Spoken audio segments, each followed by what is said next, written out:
Welcome to another enlightening episode of The Truth About the Plant, the show that takes you on a journey through the world of psychoactive plants and alternative wellness, all while delivering the real actionable insights you crave. I'm your host, Christina Dees. This is my equally talented co-host, Dr. Amanda Ryman. Dr. Ryman, you want to tell them why we're here? Well, we're here because when you go online to try to find an answer about cannabis, not only will you find 100 different answers, but many of them will completely contradict themselves, meaning you can spend hours trying to get to the truth. We are here to do that for you in 15 minutes or less with evidence-based information and actionable insights so that you can develop your best relationship with the cannabis plant. We are like your kick-ass granddaughters or really cool aunties, here to make sure that you have the info you need. Yeah, and we're going to have fun while we do it. So, green explorers, cannabis contemplators, get ready. Today's episode is like a personalized shopping spree through the cannabis aisles. Join us as we unravel the mysteries and ask the burning question, which cannabis product is right for me? It's a choose your own adventure in the world of highs. So let's let the green journey begin. All right, Dr. Ryman, if you've been to a dispensary, there are a variety of products to choose from. I always say it's like a kid walking into a candy store. It can be overwhelming. How do we know which product is the best one for us? Well, first, I think it's important to review the categories, what you're seeing when you walk in the dispensary. So cannabis flower is something that a lot of people are familiar with. This is just the raw flower of the cannabis plant. It's been dried, it's been cured, it's been packaged, usually in a little package, plastic or a jar. And it's really the closest you can get to the original plant. Now, the way that most people consume cannabis flower is by smoking, although some folks, including myself, use a dry flower vaporizer, which heats the plant material to a temperature where it releases the active ingredients without actually setting it on fire. Another product that you're going to see is a vape cartridge. So vape pens came around in like the mid 2000s, really the same technology except applying it to oil. So in that cartridge, you have a concentrated oil that was extracted from the cannabis plant, and you are basically putting that in the vape battery that's heating it to a temperature that's releasing the active ingredients as a vapor, but not burning it. And then, of course, within the vape cart category, you have a live resin and extracted and isolates and distillates. And we'll do a whole other show on extracts, hopefully with a really cool special guest that you'll have to tune in to see. But that's another category. Then you have your edibles, which are the fastest growing category. In fact, when we talk to people that haven't yet consumed cannabis but are considering it, about 3/4 of them say that edibles would be their choice if they were ever to decide to consume cannabis. So edibles are also referred to as value-added products because you start with something like a gummy or a cookie, and then you're adding cannabis to it. This can also be added as a distillate or an isolate, which is basically just isolating the cannabinoid like THC and adding it as an ingredient. It can be a whole plant extraction, which basically means keeping that ingredient as similar to the original plant as possible and using that as an ingredient. Gummies are by far the most popular type of edible. About 80% of the edibles market is a gummy, but you'll also see things like chocolates and fruit chews similar to Starburst in edible form. Now, moving on, we have tinctures. Tinctures are one of the oldest forms of medicine that exists. It's basically taking the plant, putting it into alcohol or oil, extracting all of the important compounds, and then putting that into a liquid. This liquid is taken under the tongue or swallowed. If it's taken under the tongue, and we'll talk more about this later, it has a pretty fast onset because when we put something underneath our tongue, it's a very straight shot to our brains. When you swallow a tincture, it's going to act a little bit more like an edible with a longer onset and a bit of a different effect.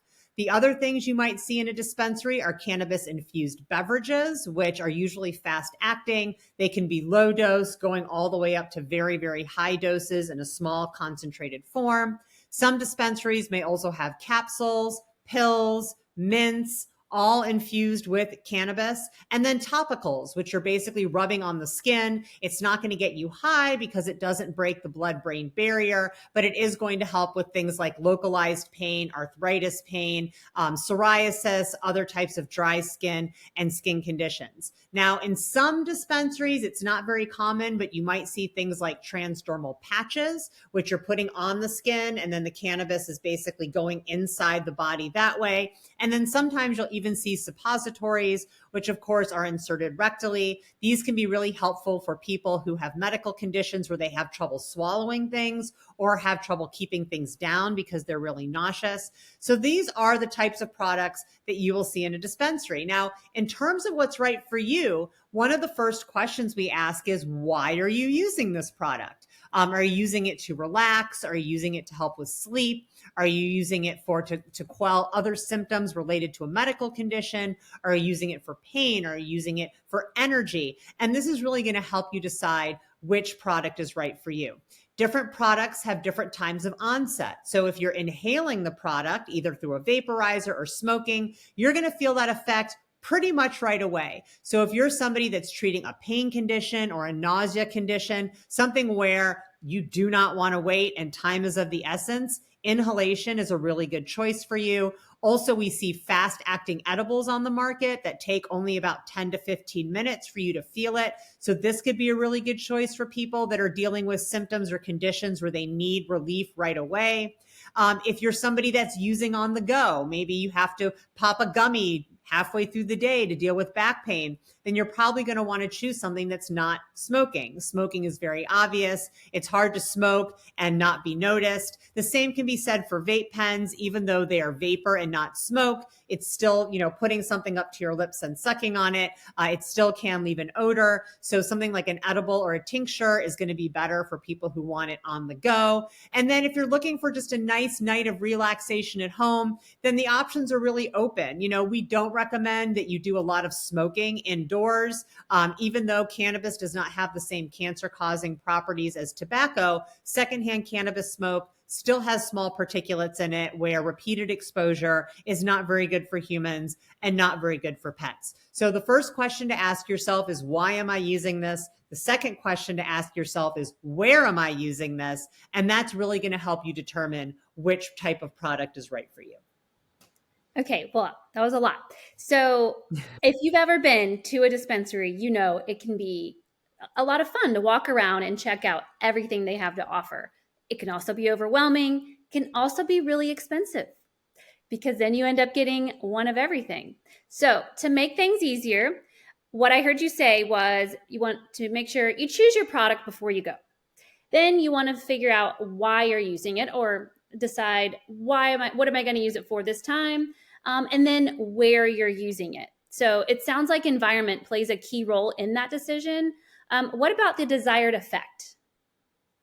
So, like you said, environment definitely plays a key role. And desired effect, we're really going to get to what is the cannabinoid profile of that particular product. So, you're right. Most dispensaries have their menus online. So, you can go online, you can peruse the menu prior to going in, get an idea of what they have to offer, what products might be interesting to you.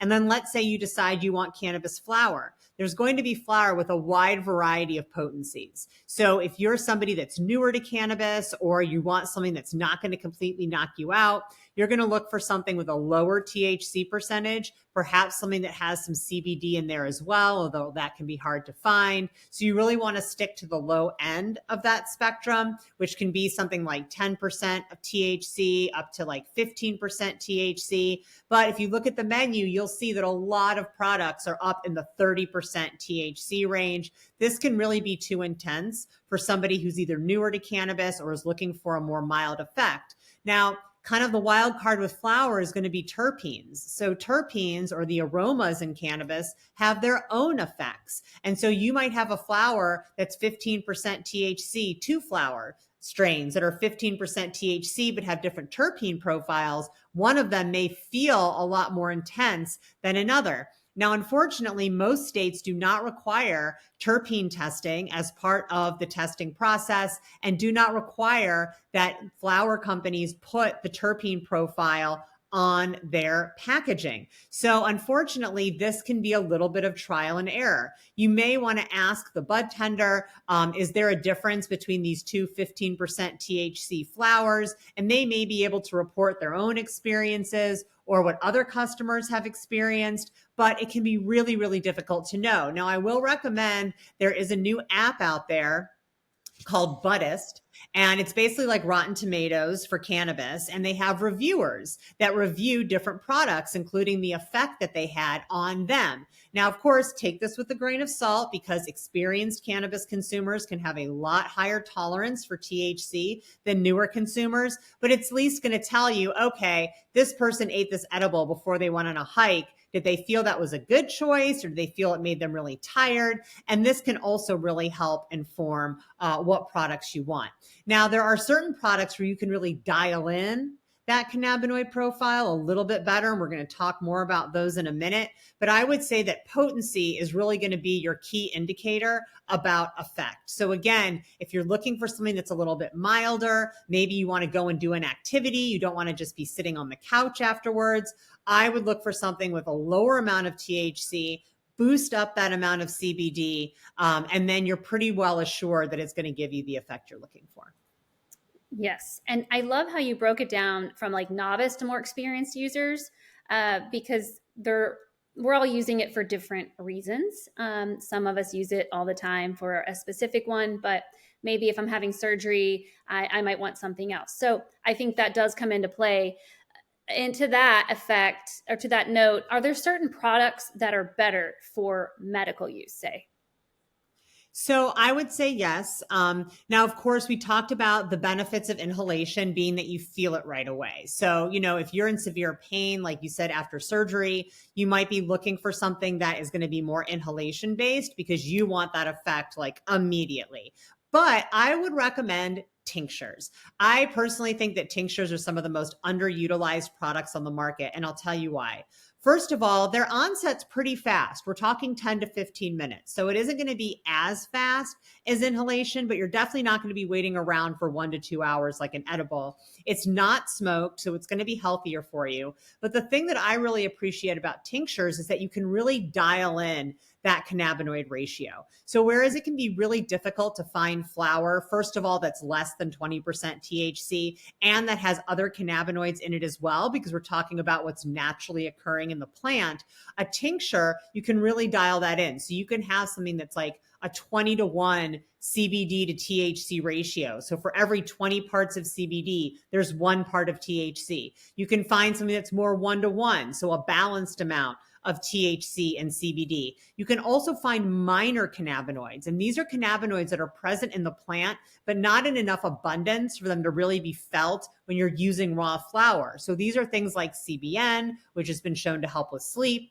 THCV, which is suggested can help with appetite suppression, CBG, which has been talked about as being able to help anxiety and act as an anti-inflammatory. When you have a tincture, because you're adding these ingredients into the product, you can actually have a substantial amount of some of these minor cannabinoids in addition to THC and CBD. And you can also have terpenes. So you can add in these terpenes that are going to give an overall effect. So for example, if you're looking for a tincture for sleep, you may be able to find something that's equal parts CBD and THC with some CBN in there, and linalool, which is a very relaxing terpene that can help reduce anxiety and can help aid sleep. And it's really hard to find that kind of specific combination in the raw flower. So I think that tinctures are probably the closest we have to a formalized medicine available at the dispensary right now. So if you're someone out there that's like, I've never tried a tincture, the next time you go into your dispensary, take a look at what they have to offer, because you may find that for zeroing in effect for a specific medical condition or symptom,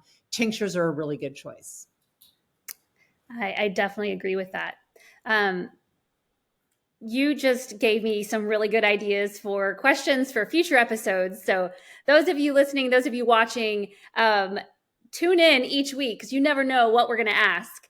And as we wrap up this green adventure today, remember, your questions are the seeds that keep our garden growing. So if you've got a question of your own, drop us a line at info@mypersonalplants.com. You never know, your question may make it onto the show. And for more plant-powered wisdom, don't forget, we have a vibrant YouTube channel with a collection of all of these videos. So you can go there, subscribe, like, hit that notification bell, stay in the loop. And until our next green rendezvous, stay curious, stay green, keep those questions coming. We'll see you next time.